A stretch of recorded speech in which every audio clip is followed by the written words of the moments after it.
Hi hello ನಮಸ್ಕಾರ ಸ್ನೇಹಿತರೆ. Welcome again to my channel. Malaysia ಪ್ರವಾಸದ ಮೂರನೇ ಒಂದು ಪಾರ್ಟ್ ನೋಡೋಣ ಬನ್ನಿ. ನಾವು ಈಗ ಭೇಟಿ ನೀಡ್ತಾ ಇರೋದು ಮಲೇಷಿಯಾದ ಪ್ರಸಿದ್ಧವಾದಂಥ ಜೆಂಟಿಂಗ್ ಹೈಲ್ಯಾಂಡ್ಸ್ ಕ್ಯಾಸಿನೋ. ಇದು ಕೇವಲ ಕ್ಯಾಸಿನೋ ಮಾತ್ರವಲ್ಲ, ಮನರಂಜನೆ, ಶಾಪಿಂಗ್, ಹೋಟೆಲ್, ಥೀಮ್ ಪಾರ್ಕ್ ಮತ್ತು ಸುಂದರ ಬೆಟ್ಟಗಳ ನಡುವೆ ಇರುವಂತಹ ಒಂದು ಅದ್ಭುತವಾದಂತಹ ಪ್ರವಾಸಿ ತಾಣ. ಕೌಲಾಲಂಪುರದಿಂದ ಸುಮಾರು 1 ಗಂಟೆ ಪ್ರಯಾಣದ ದೂರದಲ್ಲಿದ್ದು, ಸಮುದ್ರ ಮಟ್ಟದಿಂದ ಸುಮಾರು 1800 ಮೀಟರ್ ಎತ್ತರದಲ್ಲಿ ಇದೆ. ಇಲ್ಲಿನ ತಂಪಾದ ಹವಾಮಾನ, ಮೋಡಗಳ ನಡುವೆ ಇರುವಂತಹ ವಾತಾವರಣ ಆಕರ್ಷಕ. ಮಲೇಷ್ಯಾದಲ್ಲಿ ಕಾನೂನುಬದ್ಧವಾಗಿ ಕಾರ್ಯನಿರ್ವಹಿಸುತ್ತಿರುವಂತಹ ಏಕೈಕ ಭೂ ಆಧಾರಿತ ಕೆಸಿನೋ ಇದು. ಈ ಕೆಸಿನೋ ಅಥವಾ ಜೂಜಿನ ಅಡ್ಡೆ.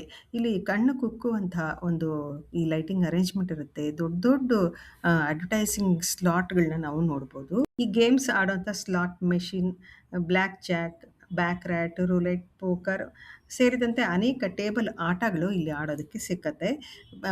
ಪ್ರವಾಸಿಗರು ಕೂಡ ಈ ಆಟಗಳಲ್ಲಿ ಭಾಗವಹಿಸಬಹುದು. ಮತ್ತೆ ಇಲ್ಲಿ ಪ್ರವೇಶ ಮಾಡೋದಕ್ಕೆ ಕೆಲವು ನಿಯಮಗಳನ್ನ ಹೇಳ್ತಾರೆ.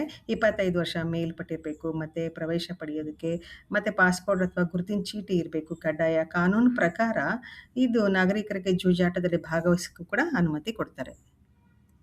ಮತ್ತೆ ಮಲೇಷಿಯಾ ಕಾನೂನು ಪ್ರಕಾರ ಮುಸ್ಲಿಂ ನಾಗರಿಕರಿಗೆ ಈ ಜೂಜಾಟದಲ್ಲಿ ಭಾಗವಹಿಸೋದಕ್ಕೆ ಅನುಮತಿ ಇಲ್ಲ ಅನ್ನೋದು ವಿಶೇಷ. ಕೆಸಿನೋ ಮಾತ್ರ ಅಲ್ಲದೆ ಇಲ್ಲಿಯೇ ಇರುವ ಸ್ಕೈ ಅವೆನ್ಯೂ ಮಾಲ್, ವಿಶ್ವಮಟ್ಟದ ಹೋಟೆಲ್‌ಗಳು, ವಿವಿಧ ದೇಶಗಳ ರುಚಿಕರ ಆಹಾರ, ಮನರಂಜನೆಯ ಕಾರ್ಯಕ್ರಮಗಳು, ಥೀಮ್ ಪಾರ್ಕ್‌ಗಳು ಇದೆಲ್ಲ ಕುಟುಂಬಕ್ಕೆ ತುಂಬಾ ಮನರಂಜನೆಯನ್ನು ನೀಡುತ್ತೆ.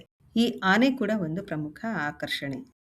ಸ್ನೇಹಿತರೆ, ಮಲೇಷಿಯಾ ಪ್ರವಾಸದ ಮೂರನೇ ಭಾಗವಾದ ಕೆಸಿನೋ, ಮಲೇಷಿಯಾದ ಕೆಸಿನೋ ಈ ಎಪಿಸೋಡ್ ನಿಮ್ಗೆ ಇಷ್ಟ ಆಯಿತು ಅಂದ್ಕೊತಾ ಇದ್ದೀನಿ. ಲೈಕ್, ಶೇರ್ ಮತ್ತು ಸಬ್ಸ್ಕ್ರೈಬ್ ಮಾಡೋದು ಮರಿಬೇಡಿ. ಮುಂದಿನ ಒಂದು ಭಾಗಕ್ಕೆ ಪ್ರಯಾಣ ಮಾಡೋಣ ಬನ್ನಿ. ಅಲ್ಲಿವರೆಗೂ ಜೈ ಶ್ರೀರಾಮ್.